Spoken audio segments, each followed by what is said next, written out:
Selamat pagi teman-teman, kita berjumpa lagi dalam video pembelajaran online ya. Masih dengan saya Yudhya Antareksa, Master of Science in Human Resource Management.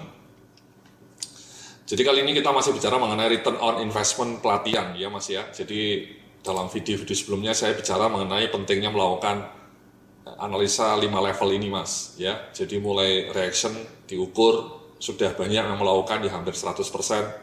Kalau bisa Anda bergerak ke level learning juga ya, mengukur kognisinya, pengetahuannya. Dan yang tidak kalah penting nomor 3 ini mas ya, tolong Anda nanti pelan-pelan mencoba melacak aplikasi dari perilaku after training mas, mbak-mbak ya. Karena hanya dengan nomor 3 inilah Anda bisa mendapatkan hasil yang positif di nomor 4 ini, level 4, business impact. Ya sekali lagi business impact itu mencoba melihat dampak training terhadap peningkatan penjualan atau penurunan jumlah defect, produk defect, penurunan jumlah kecelakaan kerja, penurunan jumlah komplain, ya, atau kemudian peningkatan skor kepuasan pelanggan. Jadi training memberikan impact terhadap bisnis faktor tadi. Nah baru setelah kita lacak bisnis impact-nya kita rupiahkan, itu namanya return on investment training. Bagaimana kita kemudian bisnis impact itu data-data yang positif tadi dirupiahkan dalam bentuk rupiah, ya. Nah tadi dalam video sebelumnya saya sudah ngasih tahu rumusnya seperti ini ya. Jadi rumusnya seperti ini mas ya. Jadi net program benefit dibagi program cost kali 100 itu namanya ROI. Ya. Net program benefit ini adalah biaya keuntungan program dikurangi biaya program, ya. Itu namanya net benefit. Kemudian dibagi biaya program. Ketemulah 161% nih, ya. Biayanya $88.000, net program benefitnya 230 dikurangi 88, ya. Sekitar 150, ya. Sekitar ya 140-150 ya, kemudian dibagi 88.000 kali 100 sehingga program ini menguntungkan karena return on investment 161%. ROI itu makin tinggi makin bagus mas, mbak-mbak ya, makin tinggi makin bagus ya. Saya mau ngasih contoh lain nih mas ya, di Excel saja ya. Ya jadi net keuntungan bersih program pelatihan dibagi biaya pelatihan itu namanya ROI mas ya, ROTI ya, return on training investment itu namanya ROTI mas ya, bukan roti unyil ya. Itu rumusnya keuntungan bersih program pelatihan dibagi biaya pelatihan ya. Ini kita pura-pura aja Anda melakukan training mengenai customer service, setelah Anda hitung-hitung manfaatnya 300 juta ya. Kemudian biaya pelatihannya mulai dari nyewa vendornya, nyewa hotel, biaya tenaga kerja kamunya, gaji Anda ya sebagai panitia. Mungkin panitianya ada 3 orang, itu dianggap gajinya berapa. Ya, persiapan proyeknya mungkin 2 minggu. Jadi gaji Anda selama 2 minggu dirupiahkan. Ketemulah misalnya angkanya totalnya 50 juta mas, ya mbak-mbak ya.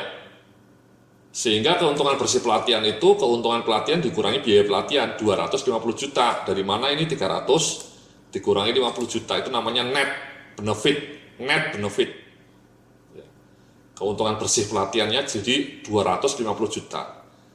Nah kemudian kita pindah ke ROI-nya ya, ROI-nya berapa? ROI-nya ingat rumusnya net benefit ya, keuntungan bersih pelatihan dibagi biaya pelatihan.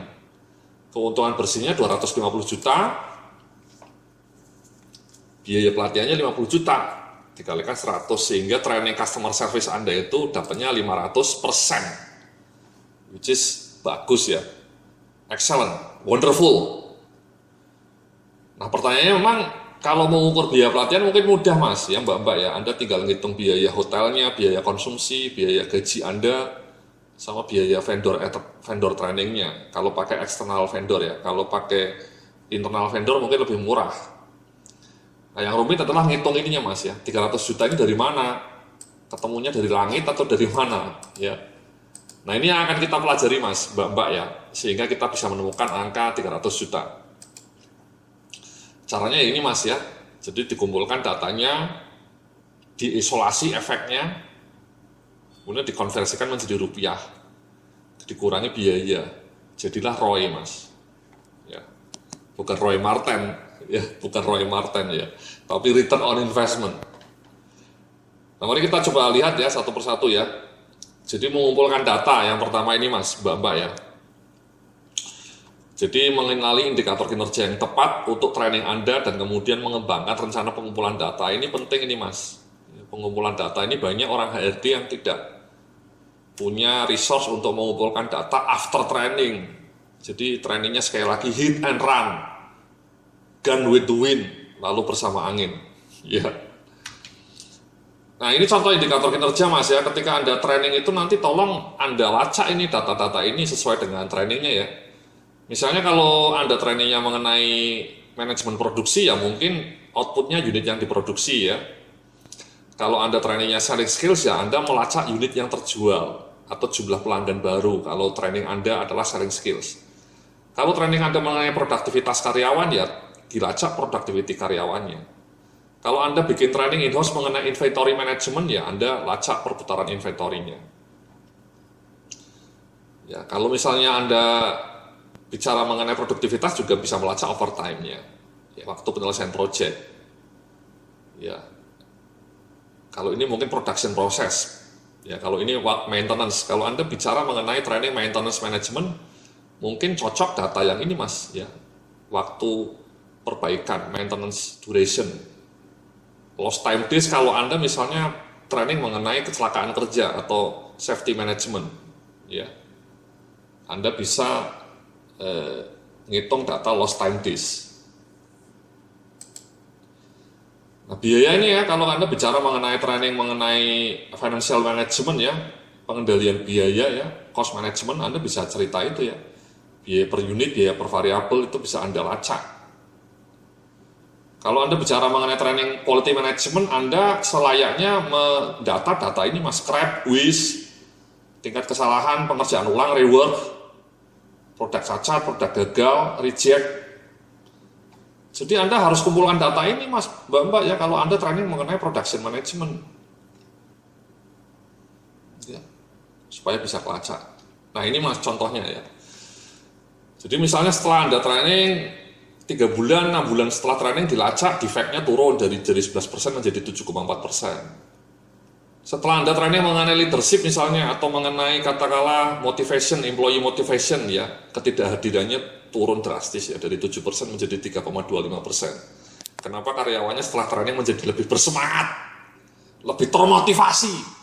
Oke? Jadi tidak loyo ya. Tidak loyo mas mbak-mbak ya. Atau ini ya, misalnya turnovernya turun.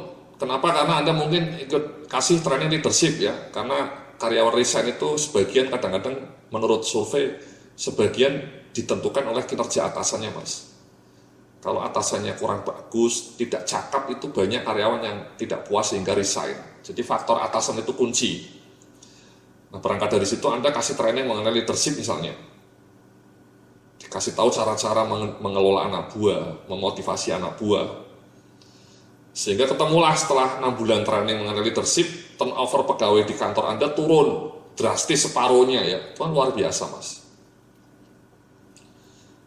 Atau lost time accident ya, setelah Anda training mengenai manajemen keselamatan kerja, lost time accident-nya turun sebesar 65%.